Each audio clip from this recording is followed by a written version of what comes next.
Les amis, bonjour, j'espère que vous allez bien. On se retrouve aujourd'hui pour une nouvelle vidéo, un petit peu spéciale parce que c'est pas déroulé comme prévu. Donc j'ai été au salon Watch Wonders à Genève et je devais filmer les montres qui étaient là. Sauf que vraiment à l'accueil, ils ont vu la caméra, ils ont fait non, non. Donc je me retrouve à faire une jeune voix off sur des vidéos que j'ai prises avec le téléphone. Donc là je suis en compagnie de ma jeune main magique comme on l'appelle. Je pense qu'on peut peut-être le filmer juste ici, quoi. Ça l'a aussi. Donc, je vais vous récapituler un petit peu ce qu'il y avait, ce que j'ai bien aimé et tout. Je me suis fait une petite liste sur le téléphone. Donc, en même temps que je parle, vous verrez des petits rushs de ce que j'ai pris. Donc, on commence avec Langanzone. Je sais pas si ça se dit juste. Mais La Ganzone. voilà. Donc, marque allemande, je pense que vous connaissez. Je vous mets des petits extraits donc à l'écran. Il y avait à l'entrée une giga montre, mais vraiment, du coup je raconte aussi à la jeune main magique ce que j'ai vu. Il y avait genre une expo, Ok. genre d'une montre qui devait faire, je sais pas, 3 mètres de haut, genre vraiment gigantesque. Ouais. Et du coup tu voyais la face de devant, genre le cadran, Mhm. et derrière tu voyais tout le mécanisme Mais ouais. ouvert. Franchement c'était impressionnant. Après il y avait la collection Lumen, je crois. En gros c'est des... genre quand t'éteins, t'as un bouton dans la pièce où tu peux être dans le noir, Mhm. et genre t'as comme des lumières un peu bleues qui viennent refléter sur les montres, et genre tu vois des... je sais pas comment dire, comme si le cadran il avait des veines, Ok. genre bleues qui ressortent. Ouais, genre un peu avec un rétroéclairage. Et ouais, un peu Ouais, comme je ça. vois. Donc ça franchement c'était assez stylé. Ensuite chez IVC Schaffhausen on a vu, il y avait un horloger de la marque qui faisait une jeune démonstration de comment il montait les montres. Donc ça c'était intéressant, on voyait tout en détail. Et puis ils avaient un stand quand même assez grand, j'ai trouvé. Ensuite chez Hublot, donc ça ce qui est une de mes marques préférées aussi. Ils avaient, le stand il était un peu plus petit que l'année passée, mais il y avait des pièces très limitées. Je vous mets une pièce à l'écran où il n'y avait que 30 pièces dans le monde. Ok. Donc il y avait tu vois ce que c'est les vitres des montres en saphir, Ouais. les lunettes je crois qu'on appelle ça. Mhm. Donc là tu avais un bloc de saphir cristallisé, genre vraiment un bloc comme Ouais, ça, un bloc brut. brut, ouais. Et en gros il te montrait après le processus étape par étape. De taillage et tout. Ouais. Ok. Et après tu avais la montre finie qui était du coup transparente, genre tout le cadran était transparent, Ouais, tout le en boîtier. saphir, ouais. Ouais. Ok. 30 pièces dans le monde, je crois qu'il y en avait une autre avec 250 pièces dans le monde et une autre à 100 pièces, je crois. Enfin, c'était des trucs très limités. Ouais, ils ont ramené que du lourd. Ouais, ouais. Ensuite, donc, je vous mets à l'écran, il y avait un stand de tag hier avec Oracle, donc, qui est le sponsor de Verstappen. Mhm. Donc il y avait une photo de lui au salon, il y avait une Formule 1 aussi de lui. Ensuite, chez Patek Philippe, moi je me suis beaucoup arrêté sur les Aquanautes. C'est mon modèle favori, donc c'est celle. Bon, le cadran tu connais, mais avec le bracelet caoutchouc un peu, Ok. de différentes couleurs. Là. Ouais. Ça, puis la personne avec qui j'étais, que tu connais, est un grand fan de ce modèle-là. Et je sais qu'il verra la vidéo, donc je te salue. Ensuite, chez Tudor, ça l'année passée, j'avais vu les nouveautés avec la Black Bay 58, je crois. Donc ils m'ont donné un... Enfin, j'ai pris des petits catalogues chez eux, donc comme ceci. Et puis, je te montre aussi à toi Ouais. le modèle. Voilà, donc c'est celle-là. Ah ouais, franchement, elle est jolie. Ouais, en C'est rouge c'est comme une ça. nouvelle celle-là? Ça, elle était sortie l'année passée au Watch Wonders. Ok. Et là, ils l'ont remontré à Watch Wonders. Et là, ouais, elle était de nouveau là. Ok. Franchement, je pense que la prochaine montre, ça sera ça. Avec le bracelet jubilé là. Mhm. En rouge comme ça? Ouais, je pense. Ok. Moi, j'aime juste pas le mélange entre l'or et puis l'argenté. Ah ouais, ça je suis pas... Mais genre en noir, comme ça, elle est bonne. Hein. Ouais. Ouais.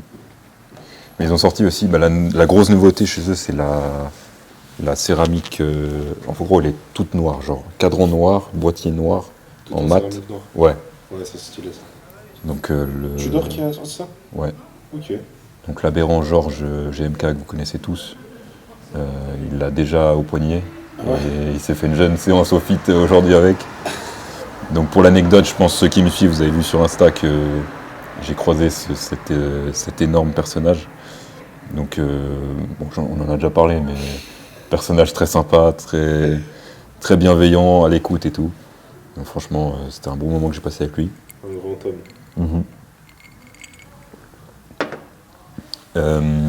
Bon, puisqu'on parle des catalogues, il y a aussi le catalogue de Rolex. Donc Rolex, ce qui m'a impressionné, c'est qu'ils ont un stand.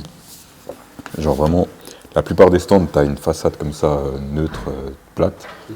Et Rolex, ils ont fait un truc genre un peu en relief comme ça, comme un nid d'abeille un peu. Ok. Mais sur toute la surface. Ok. Donc je pense que budget Watch Wonder, c'est en millions, quoi. Oui, enfin, c'est chez eux. Voilà. Donc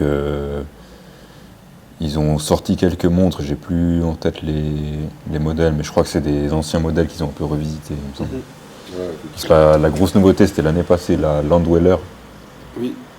qui ressemble un peu à ça, là. Mais cette année, il n'y a rien qui m'a choqué. Ouais, pas de grosses nouveautés Ouais. ou autre. Et puis ça, donc c'est celui de Patek. Bon, je pense qu'on voit pas très bien. Je suis dans un endroit un peu sombre, vu qu'on a fait ça à la dernière minute. Mais Patek, non, franchement, tous leurs modèles, ils sont bien. J'ai une préférence pour les Aquanaut et les Nautilus, mais parce qu'après, ils ont des modèles un peu standards, genre plus ronds, avec un bracelet cuir standard. Mais voilà.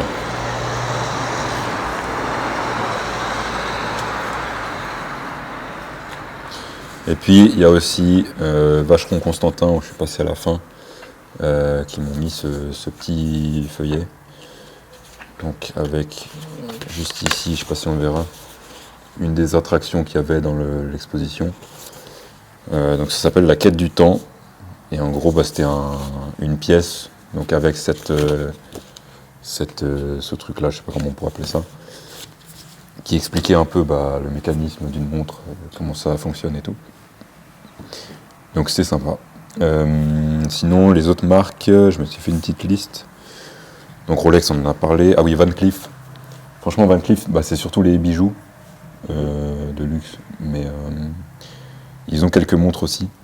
Mais franchement, moi, ce qui m'a choqué chez eux, c'est qu'ils ont un stand. Il était vraiment... Je vous mets des photos, enfin des images à l'écran. Et toi, je vais te montrer en direct, du coup. Genre tout un truc comme ça. Ouais, stylé avec des bijoux partout un peu. Ouais, et genre tout un décor fait sur mesure et tout. Ok. Franchement, c'était sympa. T'avais un truc comme ça, comme une boîte à musique un peu. Oh, ouais, Sauf que mec, ouais, je sais pas le prix de la boîte à musique, mais je pense que c'est des centaines de milliers là. Et puis, ouais non, franchement, le stand il était pas mal. Et puis, Frédéric Constant, ça j'ai vu aussi leur stand à la fin, donc j'ai pu discuter un petit peu avec un horloger de la production, et il expliquait qu'en gros, dans la marque, chaque personne, chaque métier, en gros, sa fonction, genre, dans le sens, t'as un mec qui s'occupe que de développer les nouveaux modèles, ouais. Enfin je dis un mec, ça peut être une femme, mais Ouais, une autre personne qui fait... Ouais, une autre personne qui fait que la production, donc monter les montres. Mais après, dans cette production, tu as celui qui fait que les aiguilles, que les cadrans, que les mouvements. Ouais. Chacun a vraiment sa spécialité. Et puis, un où j'ai pas pu aller, où je suis un peu déçu, mais il y avait trop de monde, j'ai pas envie de faire la queue longtemps. C'était Audemars Piguet. Okay. Donc ils ont un peu ce délire de AP House, donc une sorte de maison Audemars Piguet, ouais. où ils mettent des trucs en exposition. Donc j'ai pas pu rentrer dedans, mais bon, c'est pas grave. Il y avait tellement de monde, puis j'avais pas le pass VIP, je sais pas quoi, là, 600 balles. Je me suis dit, bon, allez, pas grave. Ouais, il me semble que cette année, c'était pas mal là. Parce que je crois que, si je dis pas de bêtises, les autres années, ils étaient pas là. Ou il y a quelque chose comme ça. Je sais plus s'ils étaient là l'année passée. Il me semble que j'avais vu quelque chose comme ça, comme quoi C'est ils étaient là, c'est un possible. peu le retour d'Audemars Piguet. C'est possible. Donc, ouais, il y avait ça, j'ai pas vu. Et puis, Gégère Lecoultre, je sais pas si ça se prononce comme ça. Ouais. Il y avait trop de monde aussi, mais ils avaient des beaux stands. Donc, il y a des marques comme Tudor aussi, où il y avait un endroit où tu pouvais faire la queue, et tu avais une sorte d'exposition derrière, genre comme un salon, avec plein de déco et tout. Et genre Tudor, bah, ils font des montres, mais c'est aussi une équipe cycliste. Oui. Donc ils sponsorisent du vélo, donc tu avais des trucs de vélo. La voile aussi, je crois, ils font. Ouais, ils ont Donc tu avais tout l'univers dans une pièce. Et après, quand tu finissais cette pièce, tu pouvais aller voir les vitrines des montres. Mais moi, j'avais juste été aux vitrines parce que tu pouvais passer par dehors. Donc bah, c'est là où j'ai demandé quelques catalogues. Et puis voilà, sinon c'est un peu tout le tour du Watch & Wonders. Ok. Franchement pas mal, mais je pense que l'année prochaine je vais prendre soit sur invitation, je vais essayer de me faire inviter par une marque qui t'a payé un petit peu, mais aller en semaine du coup, hors public. Hors public quand même. Parce que là il y avait beaucoup de monde, et puis tu dois faire la queue à chaque fois, alors quand c'est sur invitation, je pense qu'il n'y a pas ce truc de passe VIP ou entrée publique ou quoi. Je pense que c'est tout le même truc. Ouais. Et puis c'est la semaine, je pense que ça doit être différent. Et il y avait H. Moser, tu connais ou pas? Oui, je crois qu'ils étaient là. Ils étaient là? J'ai pas été au stand, mais je crois que l'année passée en tout cas ils étaient là. Et là, C'est une bonne marque suisse. Très ouais. bonne marque. Donc après il y avait pas mal de gens connus. Il y avait Federer, Didier Deschamps, Usain Bolt aussi, il était là. Bon, il y avait notre GMK d'amour qui était là aussi. Et Moi, je crois que c'est surtout Audemars Piguet où il y avait.